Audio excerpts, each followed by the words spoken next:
अहम खबर अफगानिस्तान की सैमुल की सीरीज से दस्तबरदारी पर पीसीबी का रद्द-ए-अमल सामने आ गया। सैमुल की सीरीज मुकर्रर शेड्यूल के मुताबिक मुनक्किद होगी।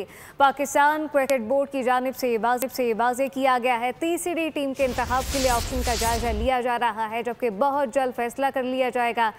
पाकिस्तान में ट्राई नेशन T20 सीरीज़ 17 से 29 नवंबर तक शेड्यूल है, लेकिन इस वक्त पीसीबी का रद्द-ए-अमल सामने आया है। अफगानिस्तान की सैमुल की सीरीज़ से दस्तबरदारी पर पीसीबी का ये रद्द-ए-अमल। सैमुल की सीरीज़ मुकर्रर शेड्यूल के मुताबिक मुनक्किद होगी।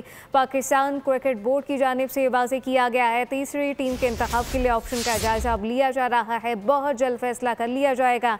पाकिस्तान में ट्राई नेशन T20 सीरीज़ 17 से 29 नवंबर तक शेड्यूल है और अफगानिस्तान की सैमुल की सीरीज़ से दस्तबरदारी पर पीसीबी का ये रद्द-ए-अमल सामने आया है। सैमुल की सीरीज़ मुकर्रर शेड्यूल के मुताबिक होगी। पाकिस्तान क्रिकेट बोर्ड की जानिब से ये वाज़ेह किया गया है, जबकि तीसरी टीम के इंतखाब के लिए ऑप्शन का जायजा लिया जा रहा है।